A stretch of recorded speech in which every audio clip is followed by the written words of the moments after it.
and is currently the vice chair of that society, as well as co-leading a team of students in constructing a Mars rover prototype with everyday materials, and volunteering at the first International Astronomical Union General Assembly in Africa. That's the IAUGA, which was held in Cape Town. His goal is to make astronomy accessible by breaking down complex ideas into clear and engaging explanations, so that regardless of background, everyone can share in the wonders of the cosmos. Really, I'm really looking forward to listening to Irshad. Good evening, Irshad, and over to you. Thank you so much for the introduction. Is it not pronounced Gihan? Yes, it's Gihan. Yeah.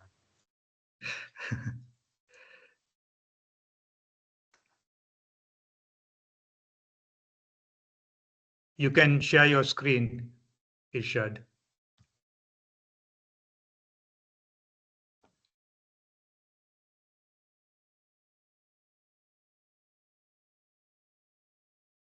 Okay, can you see it? Yes, we can. Okay, cool. So yeah, I'm Irshaad and I'll be speaking about gamma ray bursts. It cries the universe. So gamma ray bursts are very energetic Two women in your contact right on the baseline and comments multiple.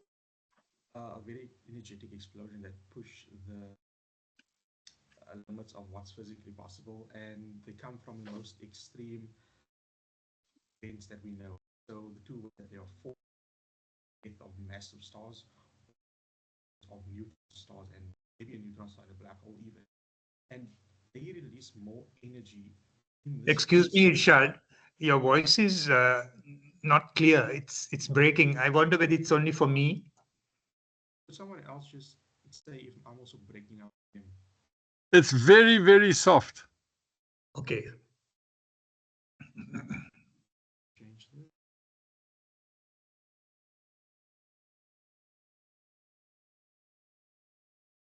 Better.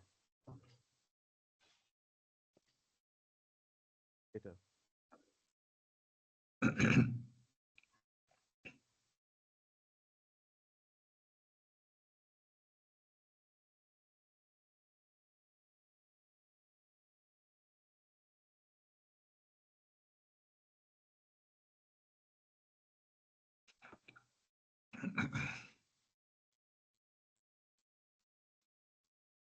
Is this better? It seems better. Okay. I'm sorry, Padre. I don't know what's. Um, are you away from your laptop mic? No, so this mic that I should be using. Okay. Okay. I'll be closer to the laptop just in case. Yes, maybe you can do that. So beyond gamma ray bursts be spectacular and really like this image right here, they also allow us to look at the universe. It's and also they allow us um, look at physics at very extremes. And when I say extremes, it's things we can't recreate, especially with a large hadron. We'll get more. So the first part, the overview. I do we universe. So I mentioned we can probe the early universe. So they act as cosmic light, and they visible, observable.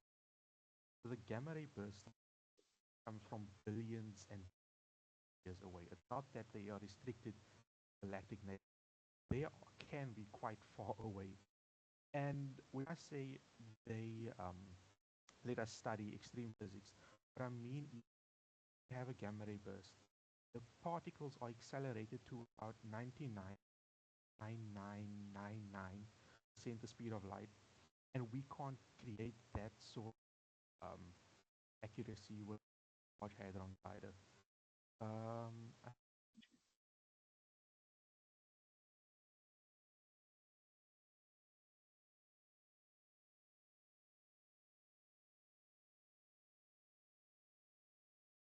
I'm just going to disconnect the microphone and that changes. Yes, Irshad, it's not coming through clearly. You're breaking and your voice is soft. Um, could you use your laptop mic? Is this better? That's better.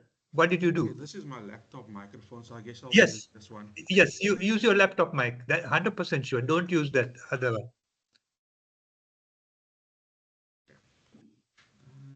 Let's move this back. Could you just start again from this slide that you're on? Okay, so why do we care about gamma ray bursts? So gamma ray bursts allow us to probe the early universe. They allow us to see back in time because these gamma ray bursts, we can see them from billions of light years away. It's not that it's restricted to our local galactic neighborhood. So when we observe the afterglow or the thing after the gamma ray burst, we can see it from very far away, much better. Okay, cool. They allow us to also. Oh, someone's still on here. I am sorry. I'm gonna go closer. So, what we can also do, the gamma ray bursts, they eject particles close to the speed of light, around 99.9999% of the speed of light, and we can't recreate that sort of conditions here on Earth, even if the LHC, the Large Hadron Collider. So, looking at how they interact with the interstellar medium is it's quite crucial for us if when we do physics. And what another thing that we can what happened in I believe is 2017, there was a neutron star merger, and at the same time we detected some a gamma ray burst. And if you look closely at it, these two of events happen at the same time, and from this we could deduce that gamma ray bursts produce gravitational waves. This wasn't known before, and it was quite a big thing when it first came out. So So my favorite part about talking about gamma ray bursts is the discovery of it. So the first discovery happened during the Cold War when tensions were high between the US and the Soviets. So the US sent the Vela satellites up to look at the Soviets and see if they could detect gamma rays. So they were seeing if the Soviets were testing nukes, or testing atomic bombs rather back then, and just yeah, that's what was happening back then. So one day their detectors went haywire. There was they detected gamma rays, and they were thrown into a panic. They thought the Soviets were doing tests again, and they were very worried. But upon closer inspection, they found out that instead of the gamma ray bursts, the gamma rays that they detected coming from Earth, it was actually coming from behind the detector. And this confused everybody that looked at the data, and they didn't quite know what to make of it. So it was not until 1967, I believe, when the data was made public, that people could like people could investigate what's happening here. And it was not until 1973, I believe, where Clevencel, Strong, and Olsen wrote a paper, and it was from them they dubbed these gamma ray bursts because these gamma rays were not coming from the Earth. It was not coming from the sun, so it must have been coming from space. And for decades, this remained unexplained. They only dubbed it a gamma ray burst, but they didn't know what exactly it was. And it was not until 1990 when the Italian-Dutch Beppo satellite localized one gamma ray burst precisely, and they pointed the ground-based telescopes at the gamma ray burst, and they found that this burst was not happening in our local galactic neighborhood, but rather from billions of light years away. And it's from there where they could extrapolate further what these things were. And today we have two satellites up, Fermi and Swift, I believe, and these are dedicated to detect gamma ray bursts and pinpoint where these things happen. So what are gamma ray bursts? Well, I've been speaking about the discovery and why we care about them, but what are they? So essentially, a gamma ray burst is a flash of intense gamma radiation. and they don't last long. They last from either a few milliseconds to a minute maximum, a few minutes maximum.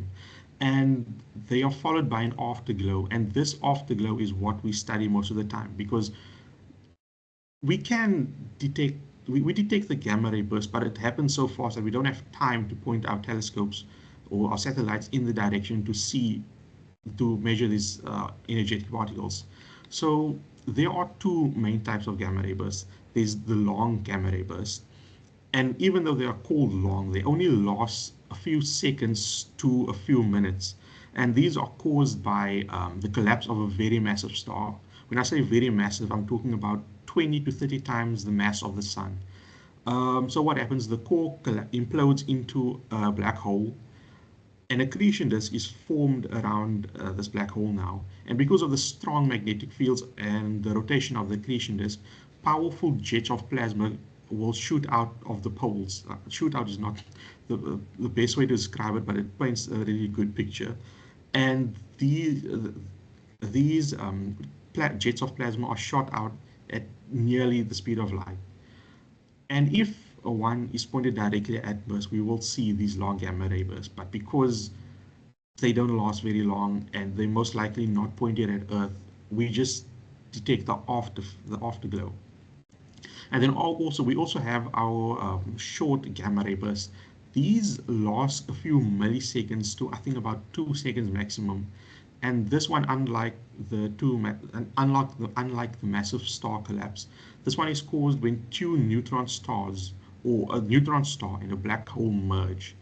And these also release these relativistic jets, but they are very much shorter. This one is also interesting because when the two neutron stars collide, they forge gold, platinum, and other heavy elements. So these heavier elements that we are finding in the interstellar medium are most likely from short gamma ray bursts, the two neutron star collision. And this short video right now is a gamma ray burst detected in 2013 in March or May. And this was detected by the Fermi and Swift satellites. So the Fermi and Swift satellites, they detected the gamma ray burst, and we quickly turned our telescopes towards it to see what's happening in the rest of the electromagnetic spectrum, and we could get something quite nice. Here's just like a quick infographic of how it looks. So we have our black hole. We have our black hole, and then we have our I don't know if I can zoom in through here. Probably, I don't think I can zoom in. So we have our black hole. We have these jets of plasma that are coming out relativistically, and we can see it across the entire electromagnetic spectrum. We can see it in the radio, visible, X-ray, or high energy gamma rays. And we also get our gravitational waves over here that you see. So how do we detect these gamma rays? We can't see them from Earth. That's why gamma rays weren't detected before the Vela satellites were put into space. So because we can't see them from Earth, we have to use the two satellites we have, Swift and Fermi, and they act as, whenever a gamma ray burst happens, they act as a trigger. So as soon as the gamma ray bursts happen, it sends information down to our ground-based telescopes or any available satellites to turn around, look at that part of the sky, and then we can make our measurements with these. And because of this rapid response, because of how fast the process is, we could link gamma ray bursts to specific galaxies, and even at redshifts greater than 8. So this redshift greater than 8 means that the gamma ray burst that we measured is less than 600 million years after the Big Bang. So, and that is quite close to the Big Bang, I would say. So the effects. Why do we say gamma ray bursts are so extreme?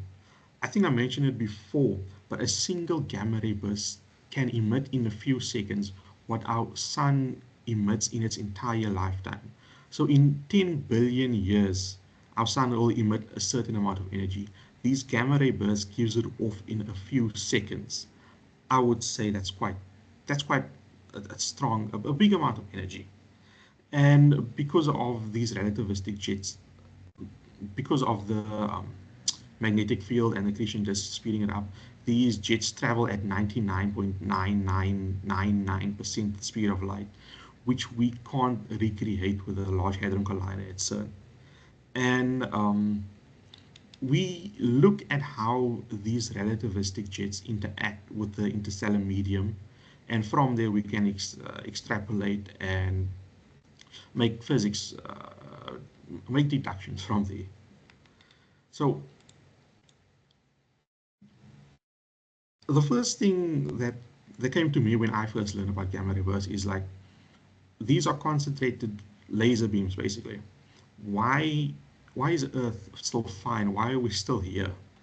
Now, yes, gamma ray bursts are narrow, deadly beams of radiation, and if one that was within a few thousand light years of Earth, if one not exploded, but if one was pointed at Earth and it was within a few thousand light years, it would destroy the ozone layer.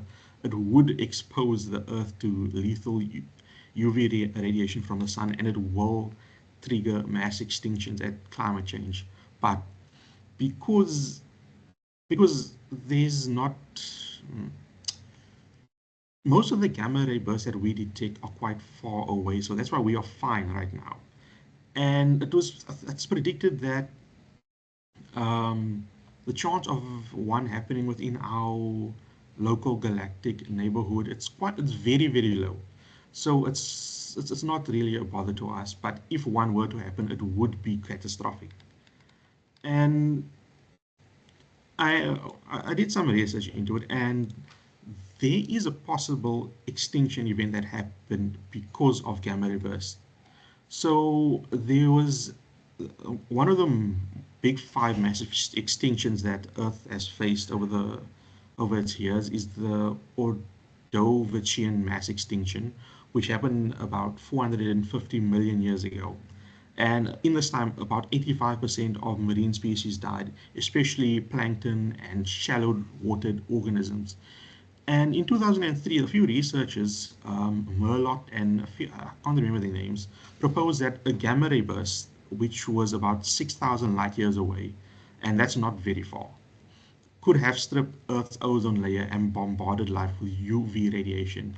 While this isn't exactly proven, because it's hard to prove this sort of thing, it's the fact that it could have happened is impressive as it is. So if we were to experience a gamma ray burst pointed at Earth, yeah, we would be in very big trouble.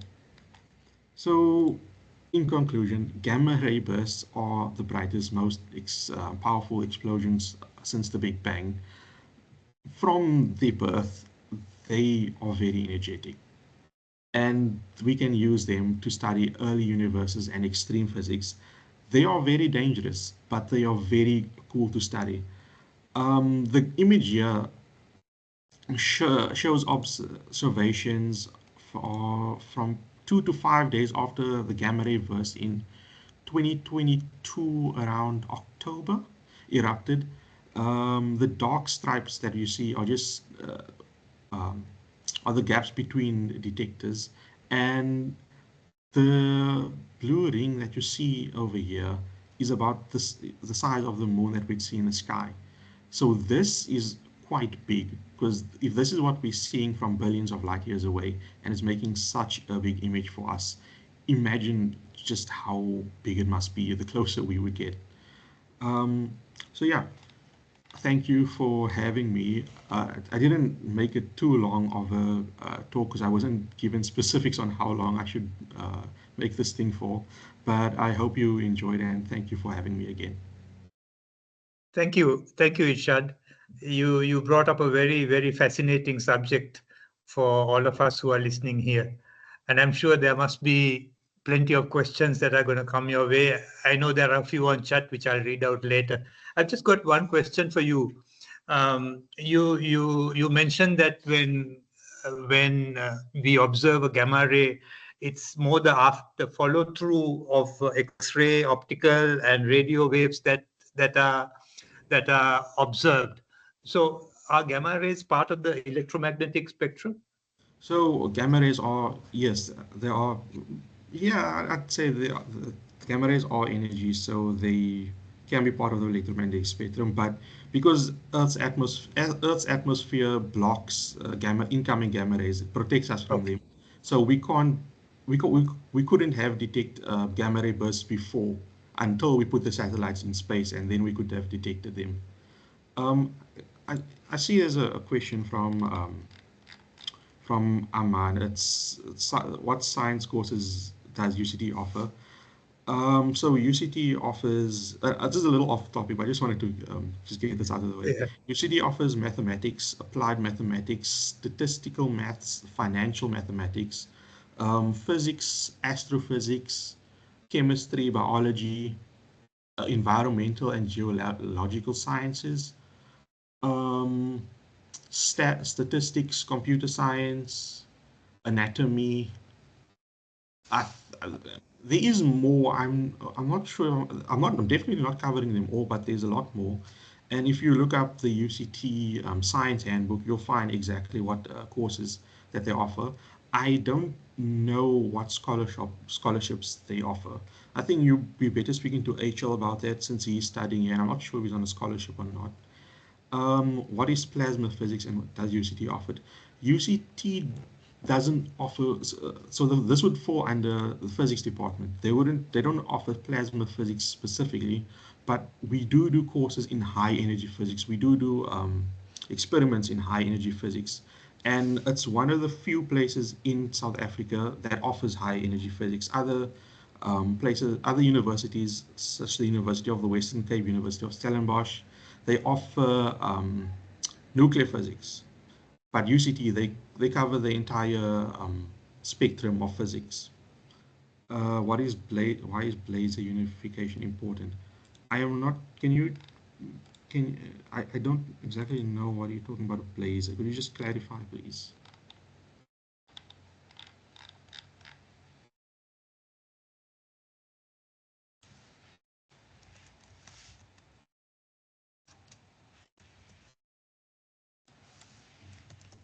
Any questions to Irshaad?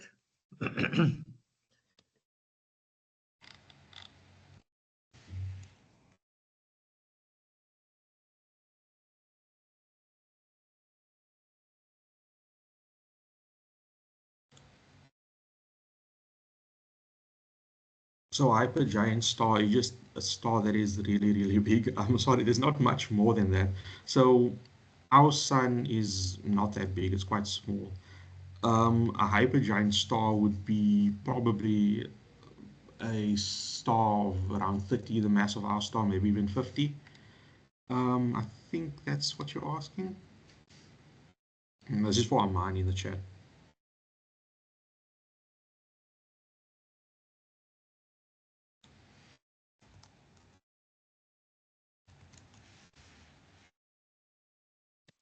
So a kilonova is the description of like when two neutron stars merge, either two neutron stars or a neutron star and a black hole.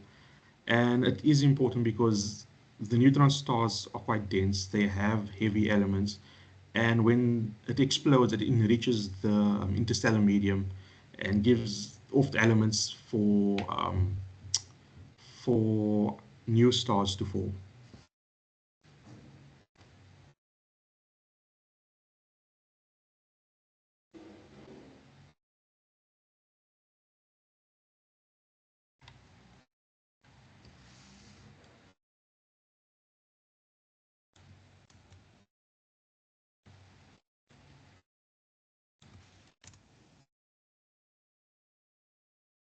Irshaad, I possibly didn't pick it up, but what actually causes gamma ray bursts?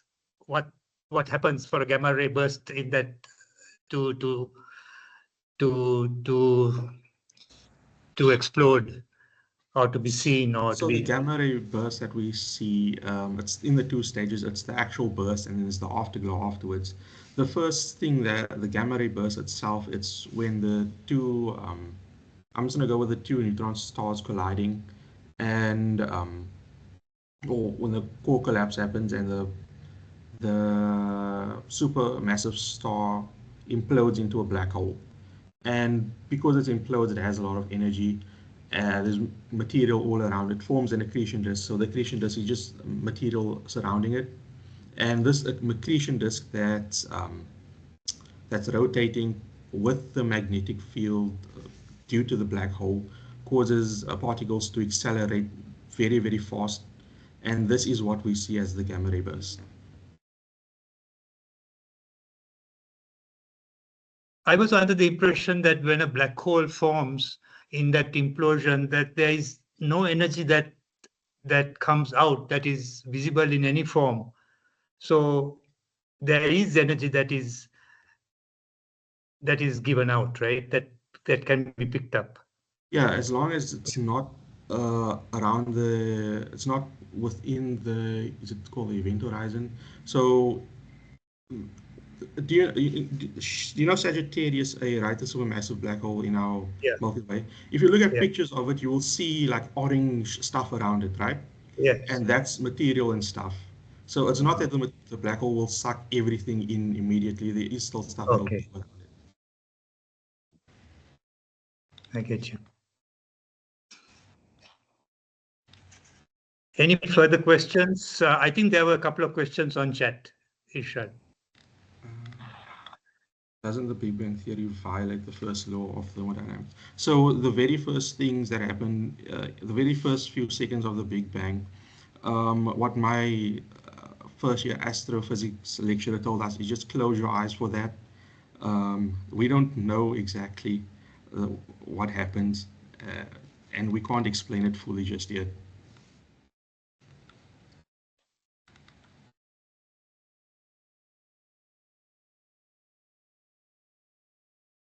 The life cycle on quasars, that's a whole nother talk on itself.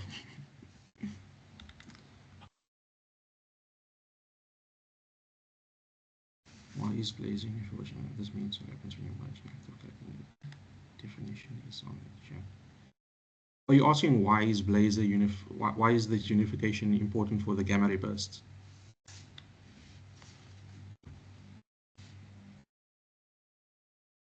So we need we need this to happen for us to for it to be considered a gamma ray burst. Um, I'm trying to think of a better way to put it. So, okay, let me just see what you said as a supermassive black hole. So, man, I think I will just, if I can you just give me your email, and I think I'll just email you a better response, because I'm not sure if I can give you something satisfactory right now.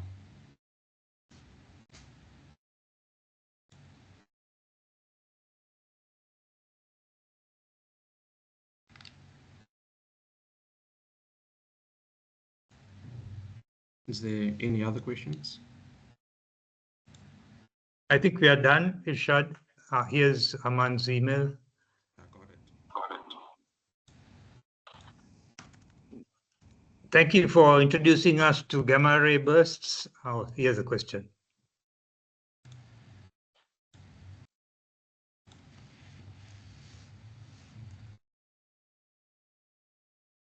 Aman has a question. Is it in the chat? On chat, yeah.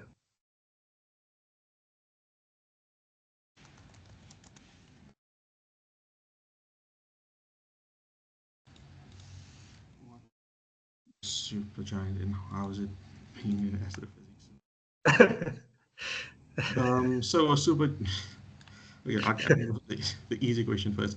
What it's like being at a UCT? It's very stressful, especially because a lot of the times when you get to your final year, the courses you do at UCT are honors level at other institutions, so they're quite the course load is quite intense here at UCT. But other than that, it's also quite rewarding because you get to connect with a lot of other people that are also as interested as you are. And you know that these people have to be good in what they do in order to get into UCT. So you have like-minded individuals around you as well. And your second question, what is supergiant? So a supergiant is a star, it's a very luminous star near the end of its life cycle. And because it's near the end of its life cycle, it starts eating itself. I'm not sure if you know the life cycle of our sun, like how the hydrogen burning will stop and it'll start burning helium.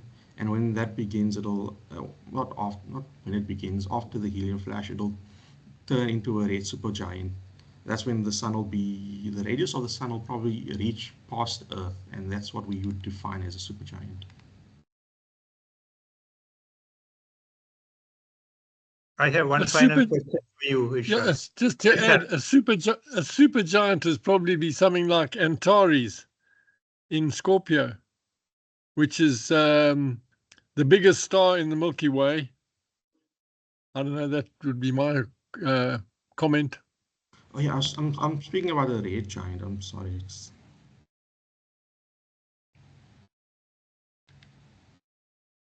I think that's What are your plans, Irshaad, once you graduate? Um, so I'm thinking of either doing honors in physics and then doing masters in astrophysics. Okay. Either that, or I'm thinking of going into data engineering and handling big data because astronomy, well, there's a lot of data coming from our telescopes and stuff. So Yes, we need more data scientists, data engineers, and data analysts. I'm sure. thinking of going into that field. Good, good. Hope you'll keep the ASB informed on your progress. And when you have some interesting subject that you want to speak on, please do contact me. Definitely. Well, I'll tell HR and he can get us connected again. Yes. Thank you, Irshaad. Any further questions? I think we are done. Thank you so much for this presentation, Irshaad. You introduced us to a very important and informative subject. You fascinated us. Thank you. Thank you for having me and Have a good evening. you too. Bye bye. Bye.